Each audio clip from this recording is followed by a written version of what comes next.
সম্মানিত দর্শক, আপনারা দেখতে পাচ্ছেন সীতাকুণ্ড উপজেলাধীন পাথুরিগোনা জঙ্গল সলিমপুরস্থ এই আন্তর্জাতিক প্রজ্ঞানন্দ বিদর্শন ভাবনা কেন্দ্র। এটা নির্মিত হয়েছে 16 সালের মধ্যে। এই ভাবনা কেন্দ্রটা একদম নির্জন পাহাড়ের চূড়ায় এই ভাবনা কেন্দ্রটা বা প্রতিষ্ঠা করা হয়েছে। এই প্রতিষ্ঠার লগ্ন থেকে আসলে এখানে আমি দীপানন্দ ভিক্ষু এবং আমার সাথে আরও অনেকে আছেন, ওনারা অনেক পরিশ্রম করেছেন। এটা খুব সুন্দর একটা জায়গা। এই জায়গার মধ্যে আমরা এখন অবস্থান করছি। এই জায়গাটা দেখার জন্য আমাদের যিনি এসআই সুজন বড়ুয়া আছেন, এখানে আছেন সিটি কর্মকর্তা রাজবড়ুয়া। আমরা সেই রাজবড়ুয়া এই বিহারের জন্য কিছু অর্থ, একটা সোলার বাবদ কিছু অর্থ দান করবেন। এখন এসআই সুজন সহ এখানে আছেন।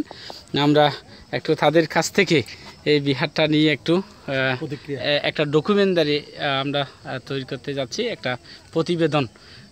দেখি ওনাদের কাছ থেকে আমরা শুনবো কেমন লাগলো এই বিহারটা।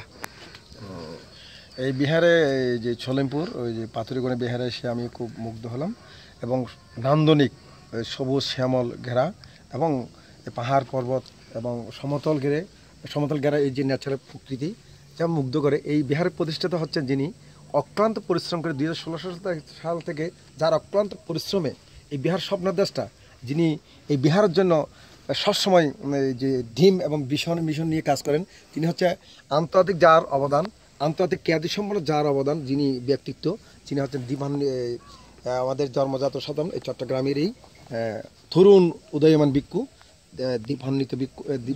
দীপানন্দ স্থবির মহোদয়। তার অক্লান্ত পরিশ্রমে একজন সাংঘিক যে তরুণ ভিক্ষু, যে এভাবে যে বৌদ্ধ সমাজের জন্য, ধর্ম সংস্কারের জন্য, ধর্মের যে লালন পালন করার জন্য, ধর্মকে ধরে রাখার জন্য অসাধারণ কৃতিত্ব যার মাধ্যমে আমি দেখতে পাই, তিনি হচ্ছেন তরুণ সাংঘিক ব্যক্তিত্ব দীপানন্দ স্থবির, যার অসাধারণ। আজকে আমি এখানে এসে মুগ্ধ হলাম। আমাদের আরেকজন আমাদের খুবই আপনজন, আমাদের খুব শ্রদ্ধেয় দাদা, যিনি একজন সরকারি কর্মকর্তা হয়েও যিনি যার মাধ্যমে ধর্ম চেতনা উদ্ভিজিত হয়, এমন তার ওয়াইফ, উনিও ধার্মিক, অসাধারণ তার ধর্ম চেতনা পারিবারিকভাবে আর মঙ্গল কামনা করি। তিনি আমাকে এই বিহারে আসার জন্য যিনি সবসময় প্রথম উদ্বুদ্ধ করেছেন, তিনি একজন পুলিশ কর্মকর্তা সুজন বড়ুয়া, যিনি খুবই বৌদ্ধ সমাজের ধর্ম সমাজের জন্য অসাধারণ একজন কর্মকর্তা হয়ে তার অসাধারণ মনত চিন্তা চেতনা, মানবিক চিন্তা চেতনা, মানবিক পুলিশ যাকে বলি, অসাধারণ কৃষিবিদ যার মধ্যে আমি দেখতে পাই, তিনি হচ্ছেন আমাদের শ্রদ্ধেয় দাদা। ওই পুলিশ কর্মকর্তা হয়েও এই মন্দিরের জন্য অক্লান্ত পরিশ্রম করে আজকে একটি নান্দনিক বিহার হিসেবে একদম সর্বোচ্চ চূড়ায়, যিনি আমি বলতে পারি বান্দরবান ডিস্ট্রিক্টের মধ্যে যারা নীলগিরি নীলাচল দেখছেন, তাদের মাধ্যমে থেকেই এটা কম না। এখানে এসে আপনারা ভ্রমণ করে যেতে পারেন, দেখতে পারেন এবং মুগ্ধ হবেন যে বৌদ্ধ সমাজের জন্য বুদ্ধের যে প্রচার, ধর্ম যে প্রচার, আমি মনে হচ্ছে এটা হচ্ছে দৃষ্টান্ত স্থাপন, একটা দৃষ্টান্ত বিরল। এখানে না দেখলে, না আসলে আপনি বুঝতে পারবেন না। অশেষ ধন্যবাদ। আপনারা এটা দেখতে সারা পৃথিবীর সোশ্যাল মিডিয়া দেখতে পাচ্ছে।